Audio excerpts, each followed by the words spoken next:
Hello friends, माई science academy पर आप सबका स्वागत है।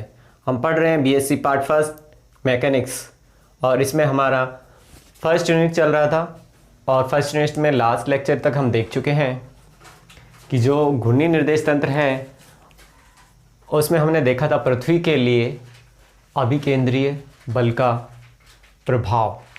और लास्ट लेक्चर यदि आपने नहीं देखा है तो आप मेरी प्लेलिस्ट पे जाके देख सकते हैं। और दोस्तों आज का हमारा टॉपिक रहेगा कि जो कोरियोलिस बल है उसका गतिशील कण जो क्षैतिज दिशा में गति कर रहा है उसकी गति पर क्या प्रभाव पड़ेगा। तो दोस्तों मैं मान लूँगा कि एक m द्रव्यमान का कोई कण है जो कोरियोलिस बल के प्रभाव में लैम्डा अक्षांश के अनुदिश एक्स वाई तल में गति कर रहा है। तो दोस्तों वो कण पृथ्वी पर स्थित है तो वो एक घूर्णी निर्देश तंत्र है, उसमें गति कर रहा है।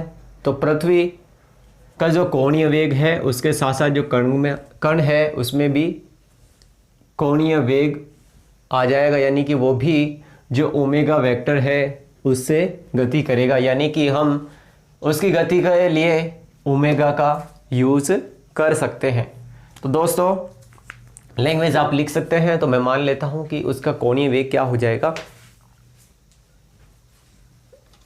ओमेगा वेक्टर इक्वल टू जो कि हमने पृथ्वी घूर्णी निर्देश तंत्र था उसमें जो ओमेगा का मान लिया था सेम इसमें भी हम वैसा ही मान लेते हैं, यानी कि जे cap dash omega cos lambda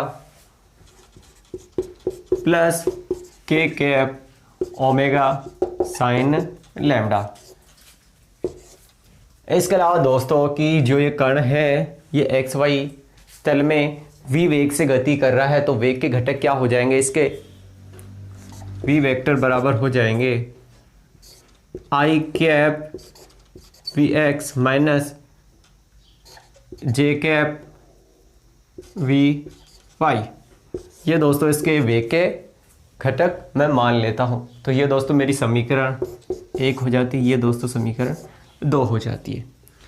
तो दोस्तों हमको निकालना है इस पे कोरियोलिस बल का प्रभाव। तो कोरियोलिस बल क्या होता है, एफ सी बराबर -2 ओमेगा क्रॉस वी वेक्टर, यानी को मेरे को ओमेगा और वी इसका क्रॉस प्रोडक्ट निकालना पड़ेगा। तो दोस्तों मैं निकाल लेता हूँ ओमेगा क्रॉस वी वेक्टर। तो दोस्तों मैं दोनों की क्रॉस प्रोडक्ट मैट्रिक्स से भी निकाल सकता हूँ और जो जनरली क्रॉस मल्टीप्लाई है उससे भी निकाल सकता हूँ। तो दोस्तों मैं डॉट से निकाल लेता हूँ आई कैप जे कैप डैश के कैप डैश।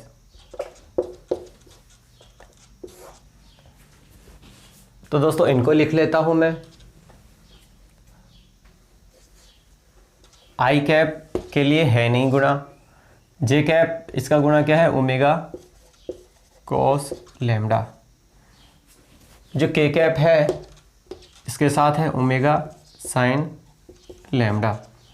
ऐसे ही दोस्तों यहाँ आई कैप का वी एक्स और इसका वी वाई और इसका हो जाएगा 0। तो दोस्तों ऐसे हम लिख सकते हैं इसको। अब इनका क्रॉस प्रोडक्ट कर लेते हैं हम।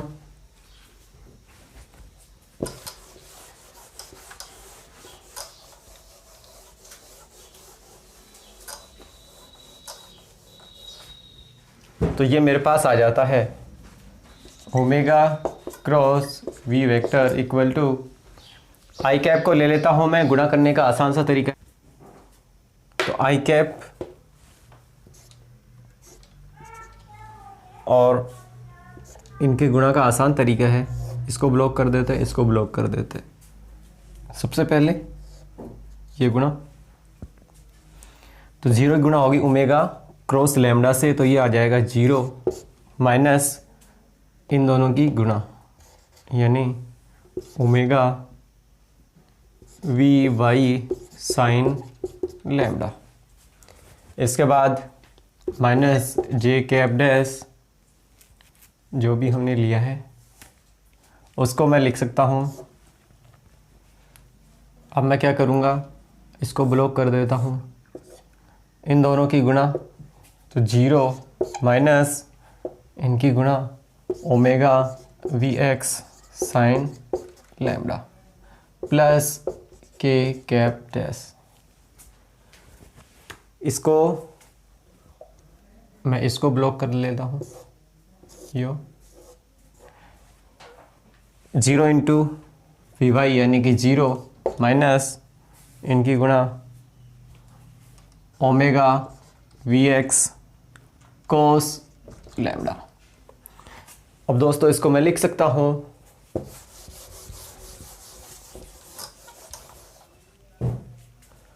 Omega cross v vector equal to, इसकी गुणा होगी इससे तो minus omega v y sine lambda i cap dash, minus a cap इससे गुणा होगा प्लस का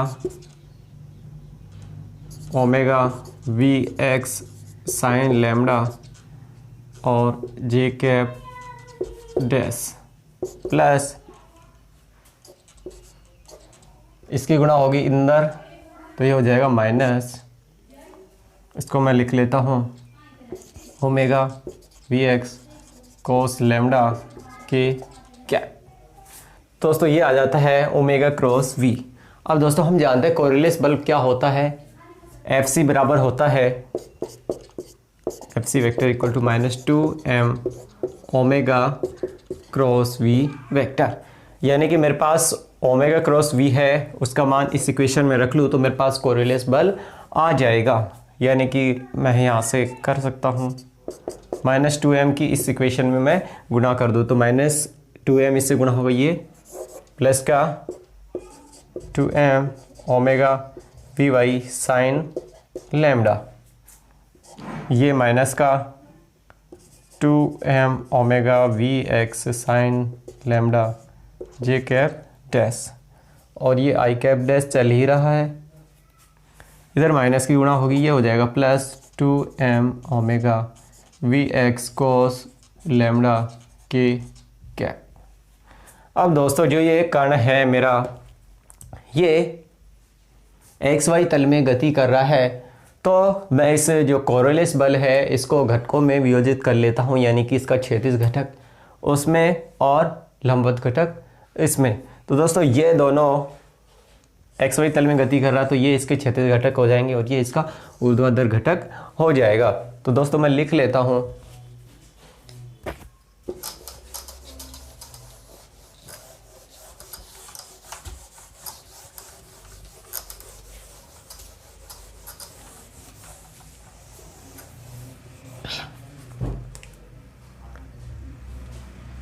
चूँकि कण एक्स वाई तल में गति कर रहा है तो एफ सी इक्वल टू हो जाएगा एफ सी क्षैतिज में, यानी कि क्षैतिज में कोरिलेस बल प्लस एफ सी वर्टिकल यानी कि ऊर्ध्वाधर में बल, इन दोनों का योग कुल कोरिलेस बल के बराबर होगा। तो दोस्तों क्षैतिज बल में हो जाएगा F c vector equal to, क्षैतिज के लिए मेरे पास घटक हो जाता है ये, यानी कि 2m ओमेगा, इसको मैं बाहर ले लूँ दोस्तों यहाँ से, एक मिनट पहले मैं इसी को लिख लेता हूँ, omega v y sine lambda i cap dash -2m omega v x sine j cap dash. मैंने दोस्तों ये क्षैतिज घटक ले लिया है, अभी इसको छोड़ दिया है। दोस्तों एफ सी वेक्टर अगर मैं इसका मोड लूँ तो इसको मैं क्या लिख सकता हूँ, एफ सी एच बोल देता हूँ, ये क्षैतिज में ले रहा हूँ मैं 2m ओमेगा और ये हो जाएगा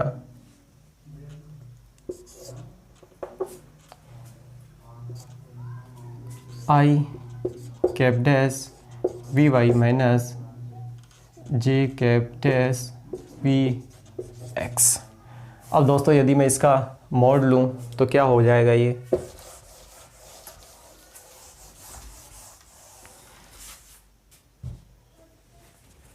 दोस्तों ये हो जाता है एफ सी वेक्टर का mod equal to 2m omega, और ये हो जाएगा वी वाई का स्क्वायर प्लस वी एक्स का स्क्वायर। तो दोस्तों ये आ जाता है क्षैतिज दिशा में घटक 2m ओमेगा वी वाई का स्क्वायर प्लस वी एक्स का स्क्वायर। ऐसे ही मैं निकाल सकता हूँ ऊर्ध्वाधर दिशा में घटक। तो दोस्तों ऊर्ध्वाधर दिशा में मेरे पास क्या आया है,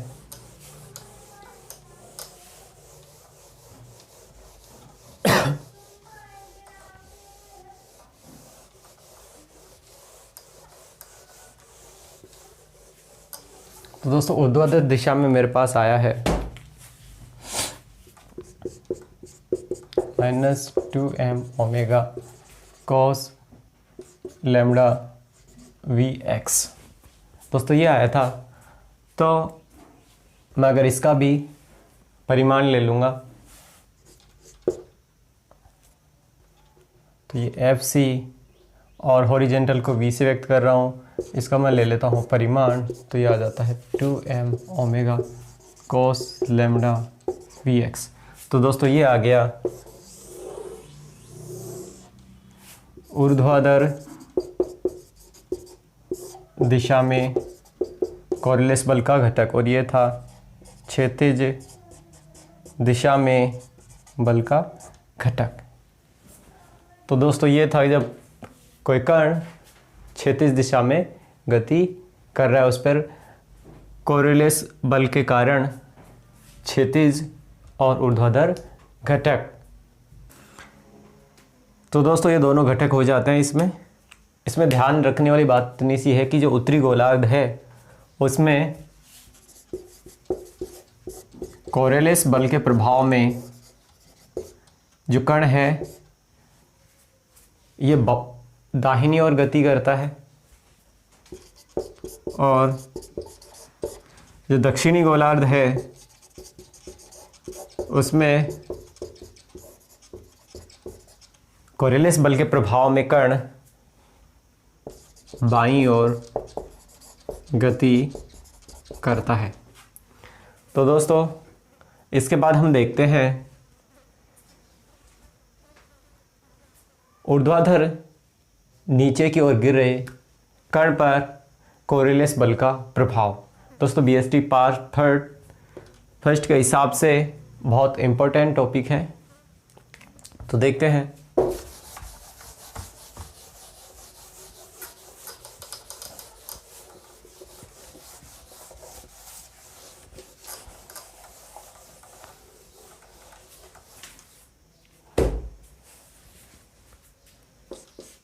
ऊर्ध्वाधर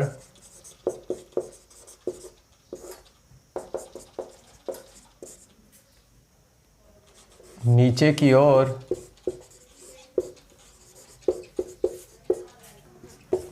गिर रहे कण की गति पर जो गुरुत्वीय कोरिलेस बल है उसका क्या प्रभाव होगा। दोस्तों कोरिलेस बल की एप्लीकेशंस देख रहे हैं हम, तो उसमें हमने पहले देखा क्षैतिज में गति पर क्या प्रभाव हो रहा है। ऊर्ध्वाधर हम नीचे से गिरा रहे हैं तो उसकी गति पर क्या प्रभाव होगा। कोरियोलिस बल का प्रभाव। तो दोस्तों मैं ये मान लेता हूँ कि ये कोई मेरे पास कण है और इसको मैं यूँ नीचे गिरा रहा हूँ। तो दोस्तों जब मान लो ये मेरे पास कोई पेन है और इसको मैं हाथ में पकड़ा हुआ हूँ, यानी कि इसकी प्रारंभिक अवस्था है, तो इसमें इसका वेग कितना होगा, 0 होगा। जैसे ही मैं इसको गिराता हूँ तो इसमें फिर वेग आएगा, यानी कि t = 0 समय पे इसका वेग क्या हो जाएगा, यानी प्रारंभिक वेग क्या होगा, 0 होगा। यानी t = 0 सेकेंड पे u = 0, और किसी समय t पर इसका वेग हो जाएगा v, यानी किसी समय t सेकेंड पर इसका वेग क्या हो जाएगा, v। तो दोस्तों मैं मान लेता हूँ कि कोई m द्रव्यमान का कण ऊर्ध्वाधर नीचे की ओर गिराया जाता है उसका प्रारंभिक वेग 0 होता है, लेकिन 30 सेकंड के पश्चात उसका वेग क्या हो जाएगा, v हो जाएगा। चूँकि ये कण पृथ्वी पर है तो जो पृथ्वी का जो घूर्णी निर्देश तंत्र है उसमें ये इसका कोणीय वेग हो जाएगा ओमेगा। तो दोस्तों जो इसके कोणीय वेग भी ओमेगा से हम गणना इसकी कर सकते हैं। तो दोस्तों इसका वेग का घटक, कोणीय वेग का घटक क्या हो जाता है, ओमेगा बराबर जे cap dash omega cos lambda plus k cap dash omega sine lambda. ये दोस्तों इसके वेग के घटक हो जाते हैं। ऐसे ही कोणीय वेग के घटक हो जाते हैं। ऐसे ही मैं इसके मान सकता हूँ कि जो कण का त्वरण है वो मैं निकाल सकता हूँ न्यूटन की गति के प्रथम नियम से। तो दोस्तों वो क्या हो जाएगा, न्यूटन की गति के प्रथम नियम से दोस्तों v बराबर क्या होता है, u प्लस ए टी। चूँकि कण को ऊपर से नीचे की ओर जैसे गिरा रहे हैं तो इसमें त्वरण नीचे की ओर होगा, यानी a इक्वल टू होगा -g, और u प्रारंभिक वेग क्या है, 0 है। तो दोस्तों v बराबर हो जाएगा ये 0, a इक्वल टू -g, और इसका जो घटक है वो मैं ले लूँगा k कैप। तो दोस्तों ये मेरे पास आ गया v बराबर -g के कैप। तो यहाँ मैं लिख लेता हूँ v इक्वल टू -g के कैप। तो दोस्तों मेरे को कोरिलेस बल का प्रभाव देखना है, तो कोरिलेस बल वही Fc equal to -2m omega cross v vector. तो ओमेगा मेरे पास ये रहा और v मेरा ये रहा। दोस्तों ये v बराबर आया -g, इसको मैं सदिश रूप में लिखूंगा तो k कैप, यानी कि इसका ये थोड़ा सा इधर कोरिलेस बल के प्रभाव में ऐसे इसकी गति हो जाती है, तो इसका जो घटक आ जाता है मेरे पास k कैप। तो दोस्तों मैं ओमेगा और v वेक्टर की क्रॉस प्रोडक्ट निकाल लेता हूँ। तो दोस्तों मेरे पास आ जाता है ये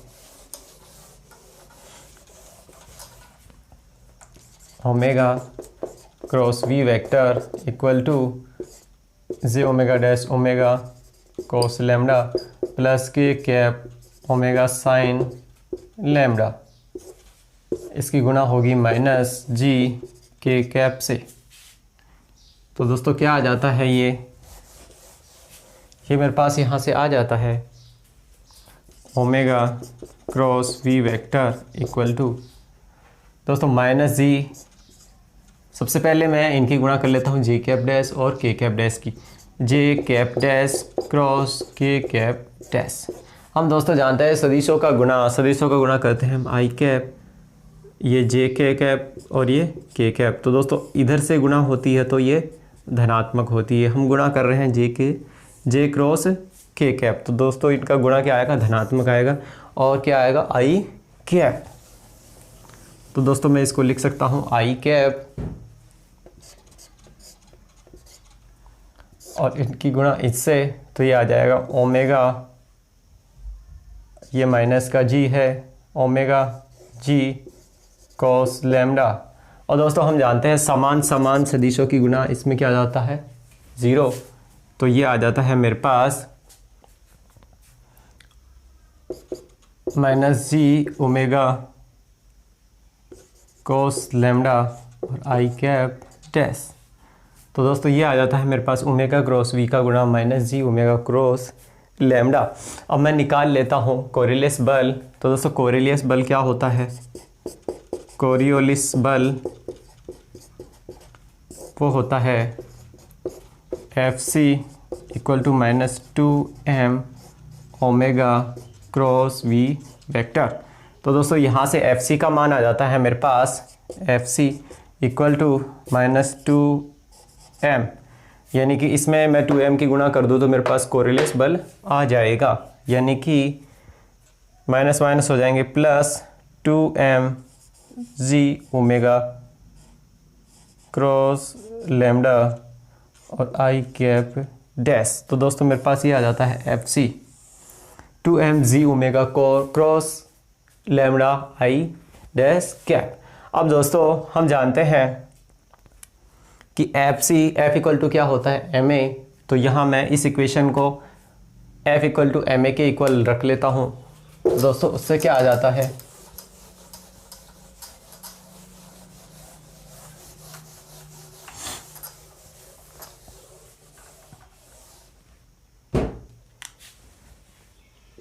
तो f इक्वल टू क्या होता है एम ए, या फिर हम लिख सकते हैं a को d2x अपॉन में dt स्क्वायर, यानी कि m d2x अपॉन में dt का square equal to 2m g omega cross cos lambda, और आई कैप जो है इसको हम छोड़ देते हैं घटक को। तो दोस्तों m से m कैंसिल हो जाता है, तो मेरे पास क्या आ जाता है, ये d2x अपॉन में dt square equal to 2g omega को क्या कर लेता हूँ, इसका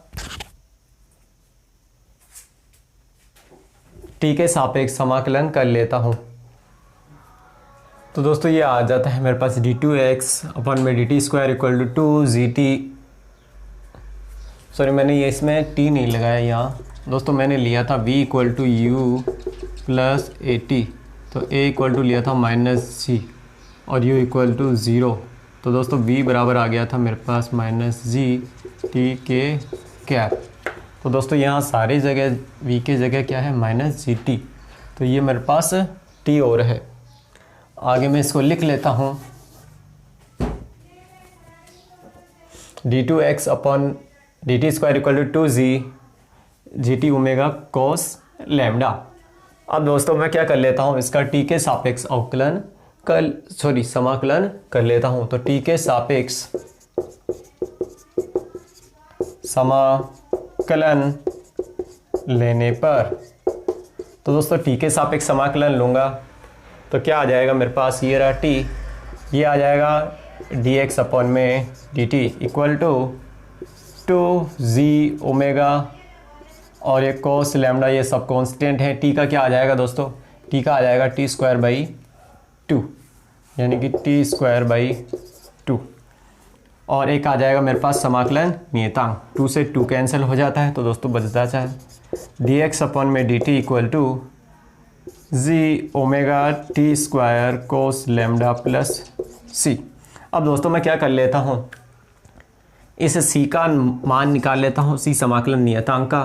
तो दोस्तों t इक्वल टू 0 पर मेरे पास c का मान क्या आ जाता है दोस्तों, t इक्वल टू 0 पर जो वेग क्या होता है u बराबर dx अपॉन में dt इक्वल टू 0 होता है।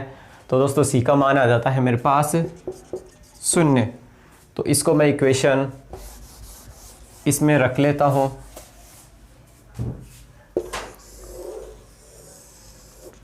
तो दोस्तों ये मेरे पास आ जाती है dx upon dt equal to g omega t square cos lambda. अब दोस्तों मैं वापस से क्या करता हूँ, इसका समाकलन कर लेता हूँ, यानी कि वही t के सापेक्ष समाकलन करने पर, यानी पुनः t के सापेक्ष समाकलन करने पर। तो दोस्तों इस बार क्या आ जाता है,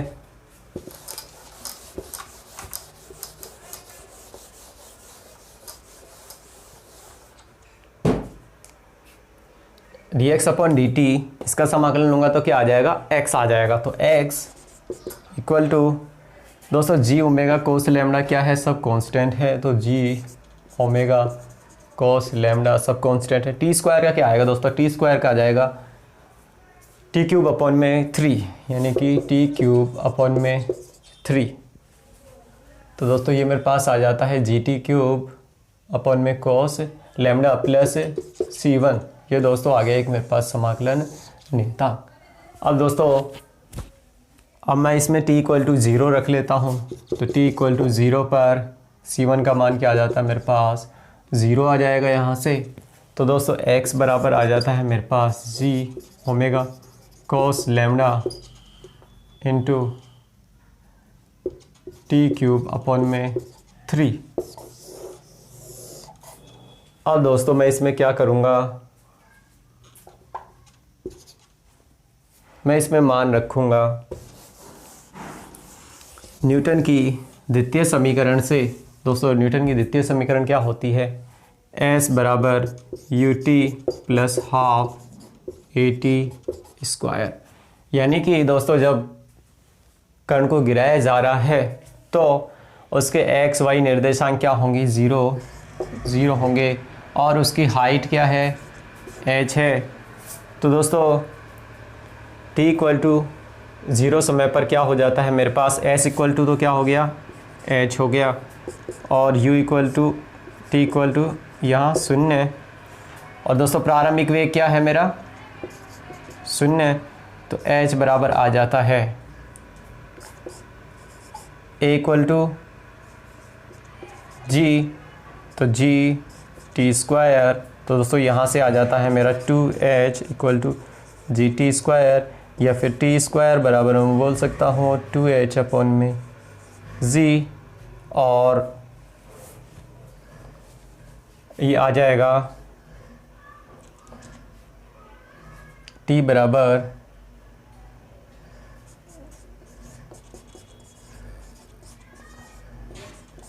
√2h/g। तो ये आ जाता है मेरे पास t का मान।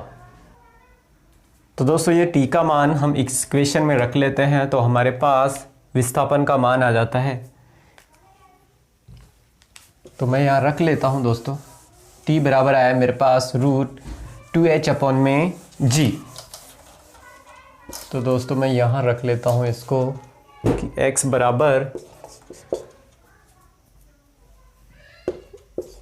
ये 3 है, इसको मैं अपॉन में ले लेता हूँ, g ओमेगा कोस लैम्डा। और दोस्तों t का मान क्या है, √2h/g, यानी कि t के जगह मैं रख सकता हूँ,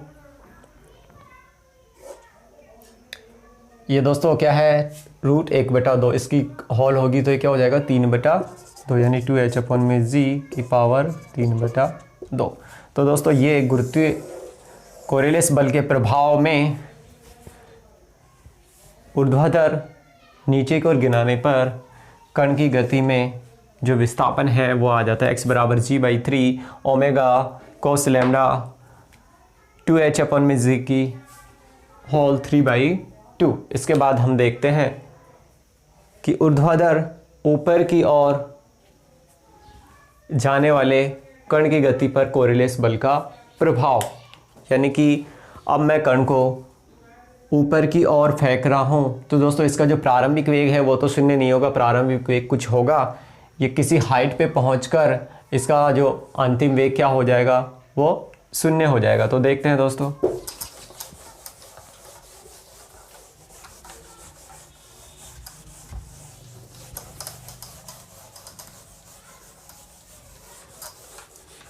ये भी इम्पोर्टेंट इसमें क्वेश्चन बनता है कि ऊर्ध्वाधर ऊपर की ओर फेंके जाने पर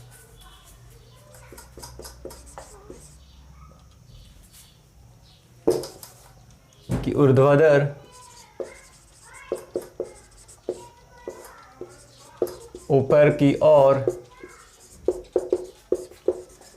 फेंके जाने वाले कण की गति पर कोरियोलिस बल का प्रभाव, यानी कि दोस्तों ऊपर की ओर फेंक रहे हैं,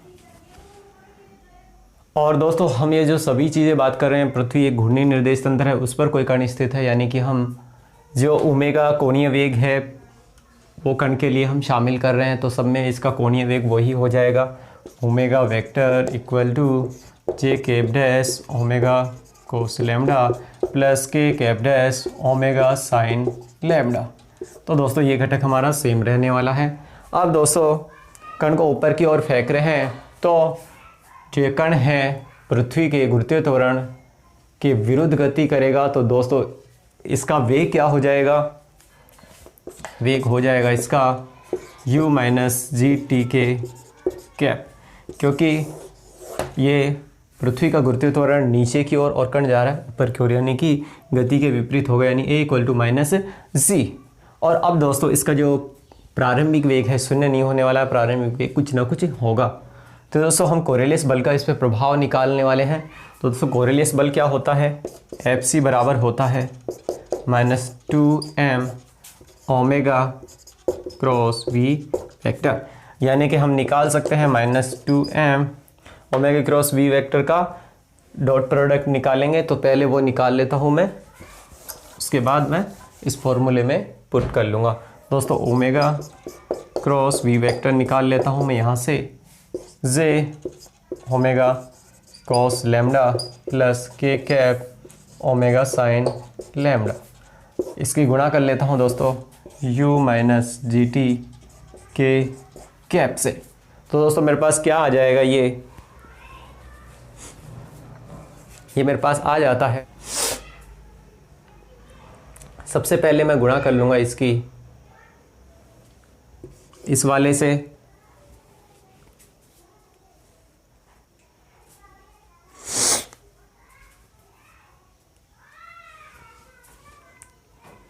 तो दोस्तों इसकी गुणा कर लेता हूँ मैं इससे, फिर इससे गुणा करूँगा इससे। तो दोस्तों ये आ जाएगा omega cross v vector, j cap की गुणा होगी के कैप से। दोस्तों मेरे पास क्या आएगा, आई कैप, और कैसा आएगा, धनात्मक आएगा।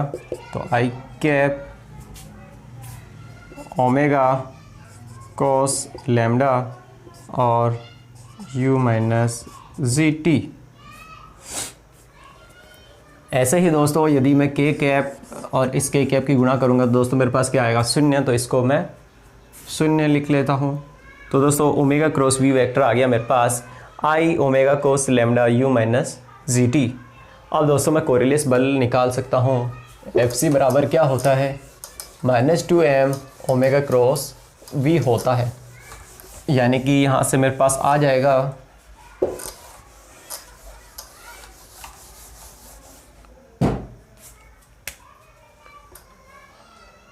एफ सी इक्वल टू होता है -2m omega cross v vector. तो दोस्तों मेरे पास ये है, तो मैं एफ सी निकाल सकता हूँ यहाँ से -2m, और ये आ गया omega cos lambda u minus g t और आई कैप। अब दोस्तों ये जो घटक है आई कैप, इसको हम छोड़ देते हैं, यहाँ मैं घटक नहीं लूँगा। अब एफ सी इक्वल टू, ये कोरिलेस बल के लिए घटक आ गया, एफ सी बराबर 2m omega cos lambda u minus g t. दोस्तों न्यूटन की गति के द्वितीय नियम से क्या होता है, न्यूटन की गति के द्वितीय नियम से क्या होता है, F इक्वल टू ma होता है। तो उसको हम अप्लाई कर लेते हैं, F इक्वल टू ma, या फिर F equal to m d2x upon में dt का स्क्वायर, यानी कि यहाँ लिख सकता हूँ मैं m d2x अपॉन में dt का square equal to -2m omega cos lambda u minus g t. m से m कैंसिल हो जाएगा, तो दोस्तों ये हो जाता है d2x अपॉन में dt का square equal to -2 omega cos lambda u minus g t. तो दोस्तों ये आ जाता है d2x, यानी त्वरण के लिए मेरे पास समीकरण आ जाता है d2x equal to -2 omega cos lambda u minus g t. अब दोस्तों यदि मेरे को विस्थापन निकालना है तो मेरे का इसको 2 बार समाकलन करना होगा, यानी कि t के सापेक्ष में इसका कर लेता हूँ समाकलन। तो दोस्तों एक बार मैं इसका समाकलन करूँगा तो मेरे पास आएगा dx अपॉन में dt। तो t के सापेक्ष समाकलन लेने पर, तो दोस्तों t के सापेक्ष समाकलन लूँगा तो क्या आएगा, dx अपॉन में dt इक्वल टू आ जाता है ये -2m, सॉरी m नहीं है, ओमेगा कोस लैम्डा। और दोस्तों यू का समाकलन लूँगा तो आ जाएगा यू टी, तो यू टी माइनस जी और टी का आ जाएगा टी स्क्वायर बाई 2। तो दोस्तों ये आ जाता है मेरे पास डी एक्स अपन में डी टी, और साथ ही में आ जाता है मेरे पास एक समाकलन नियतांक c। तो जैसे ही मैं इसमें t का मान रखूँगा, t इक्वल टू 0 रखूँगा, तो मेरे पास समाकलन नियतांक c का मान आ जाता है। तो दोस्तों क्या आता है,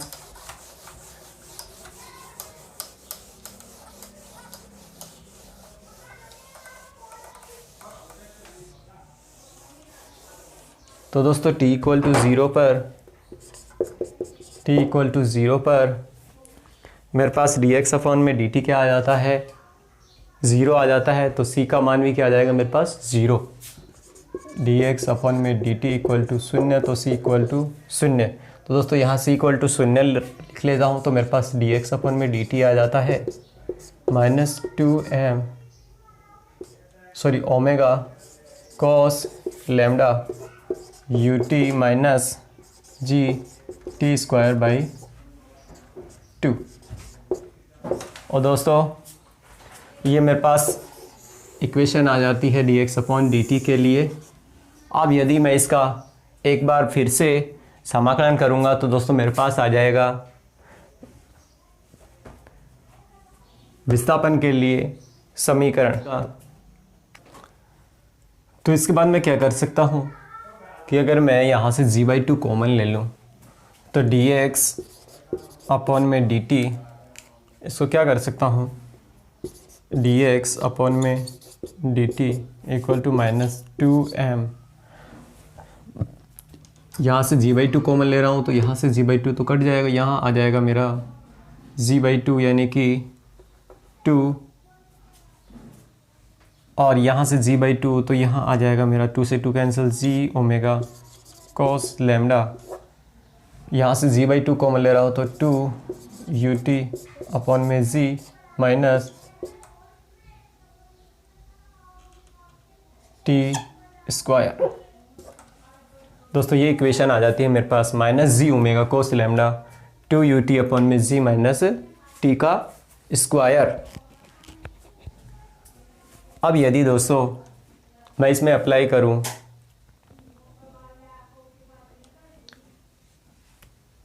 न्यूटन की गति का तृतीय समीकरण तो क्या हो जाएगा ये,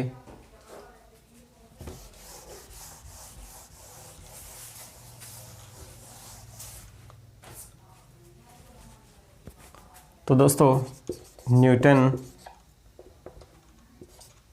की गति के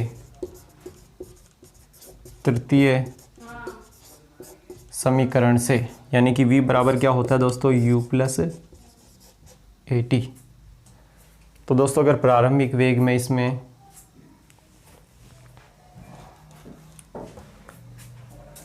प्रारंभिक वेग में ले रहा हूँ, इसमें 0 तो मेरे पास ये आ जाता है, सॉरी प्रारंभिक वेग 0 होगा नहीं तो यहाँ से आ जाता है t बराबर u अपॉन में z। दोस्तों क्या आ जाता है यहाँ से, तो दोस्तों न्यूटन की गति के तृतीय नियम से प्रारंभिक वेग तो 0 होगा नहीं, जो अंतिम वेग है वस्तु जहाँ मैक्सिमम हाइट पे पहुँच के क्या हो जाएगी, इसकी वेग क्या हो जाएगी 0। तो u और ये क्या होगा माइनस z और t, तो u equal to g t, तो यहाँ से आ जाता है मेरे पास t equal to u upon में z। तो दोस्तों ये मान मैं रख लेता हूँ इस समीकरण में, तो मेरे पास क्या आ जाता है t equal to u upon में g रख रहा हूँ मैं, तो यहाँ से क्या आ जाएगा dx अपॉन में dt equal to minus g omega cos lambda 2, मैं रख रहा हूँ यहाँ से t equal to u upon में z, t equal to u upon में z रखूँगा तो ये हो जाएगा यू स्क्वायर अपॉन में जी स्क्वायर, और ये u अपॉन में z तो यू स्क्वायर अपॉन में जी स्क्वायर। तो दोस्तों मेरे पास dx अपॉन में dt आ जाता है minus g omega cos lambda और दोस्तों ये है 2u² अपन में g² minus u² minus u² upon में g², तो ये आ जाएगा मेरे पास u² अपन में g²।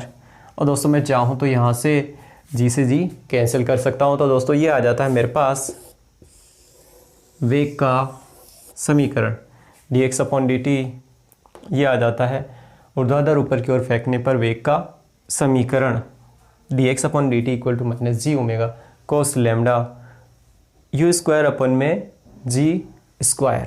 अब दोस्तों ये मैं क्या करूं कि जो ऊर्ध्वाधर ऊपर की ओर फेंकने पर न्यूटन की गति का जो द्वितीय समीकरण है उसको लगाता हूं, तो मेरे पास क्या आ जाएगा,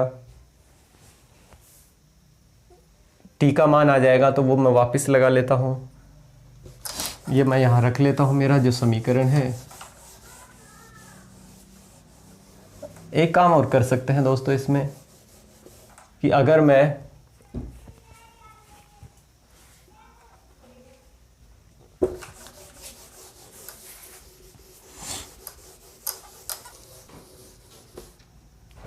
तो दोस्तों dx अपॉन dt का मान मेरे पास जैसे -2 omega cos lambda ut minus half gt²।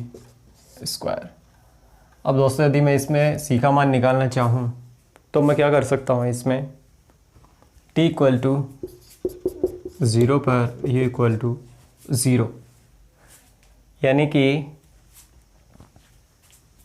dx upon dt equal to हो जाएगा, अगर ये 0 होगा तो ये मेरे पास इससे गुणा हो जाएगा तो माइनस माइनस प्लस हो जाएगा 2 ओमेगा जी कोस लैम्डा और टी का स्क्वायर। तो दोस्तों dx अपॉन dt का मान आ जाता है मेरे पास 2 ओमेगा जी कोस lambda T square.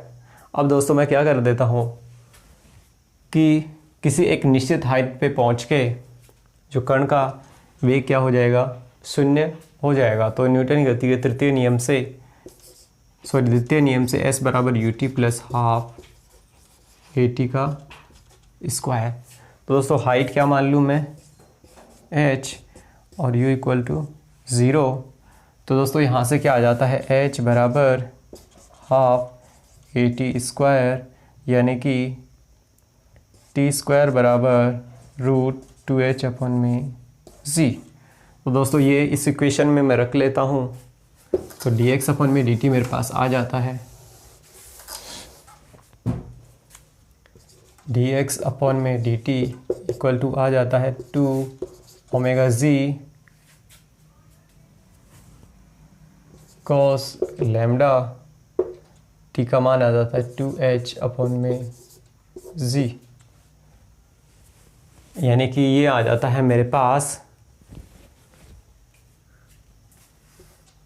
Plus c था तो c का मान यहाँ से u इक्वल टू 0 है तो dx अपॉन dt क्या होगा, 0 होगा। यानी कि दोस्तों मेरे पास यहाँ से c का मान आ जाता है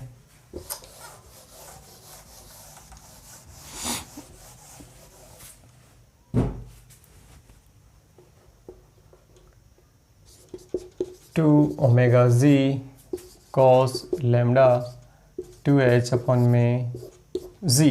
दोस्तों ये c का मान आ जाता है। अब इस इक्वेशन को मैं dx अपॉन dt की इक्वेशन में रख लेता हूँ, तो मेरे पास क्या आ जाता है, dx अपॉन में dt equal to 2 omega g cos lambda half gt का स्क्वायर बाई 2, और माइनस नहीं, यहाँ प्लस है तो क्या आ जाएगा, ये 2 omega g cos lambda 2h upon में जी। अब दोनों इक्वेशन से मैं जो चीज़ें कॉमन आ रही हैं उनको मैं कॉमन ले लेता हूँ, तो मेरे पास आ जाता है dx अपॉन में dt equal to 2 omega g cos lambda, और ये आ जाता है gt² by 2 plus 2h upon में जी। अब दोस्तों यदि मैं इस इक्वेशन का एक बार और समाकलन करूंगा तो मेरे पास आ जाएगा ऊर्ध्वाधर ऊपर की ओर गति कर रहे कण का विस्थापन का समीकरण। तो देखते हैं दोस्तों।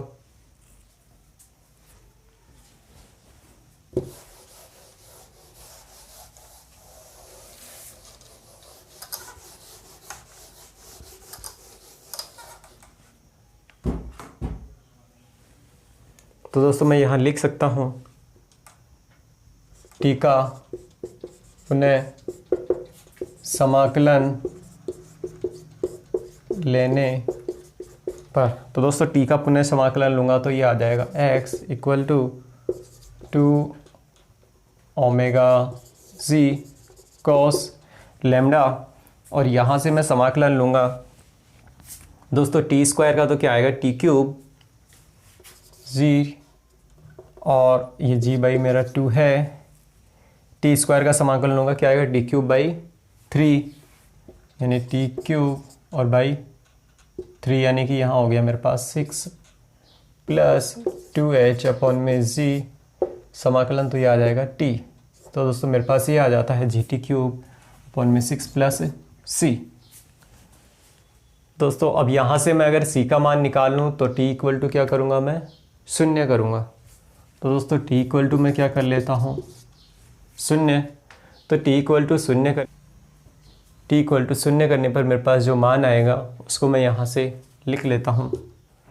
तो दोस्तों टी इक्वल टू 0 रखते हैं तो सी का मान आ जाता है मेरे पास यहाँ से -2/3, और ये आ जाएगा √2h अपॉन में जी। दोस्तों मैंने टी का मान निकाला था पहले, √2h अपॉन में जी की होल पावर 3/2 और जी ओमेगा कोस लैम्डा। अब दोस्तों इस सी के मान को मैं इसमें इक्वेशन में रख लेता हूँ और फिर मैं इसको सोल्व करता हूँ।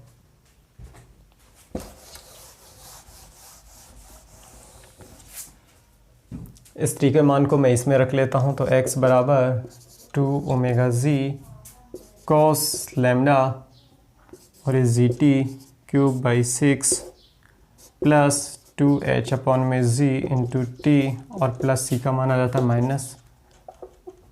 -2/3 2h अपॉन में जी की पावर 3/2 जी ओमेगा कोस लैम्डा। अब जब दोस्तों इस इक्वेशन को हम सोल्व करते हैं तो ये हमारे पास इसका मान आ जाता है x equal to -4/8h cube upon में क्यूब, और इसकी भी हो जाएगी 1/2 जी ओमेगा कोस लैम्डा। तो दोस्तों ये आ जाता है ऊर्ध्वाधर ऊपर की ओर फेंकने पर कोरिलेस बल के कारण झुकण में विस्थापन। तो दोस्तों ये आ जाता है x equal to -4/3 8h cube upon में जी क्यूब का 1/2 जी ओमेगा कोस लैम्डा। तो दोस्तों आपने मेरे को पेशेंस से सुना, इसके लिए धन्यवाद।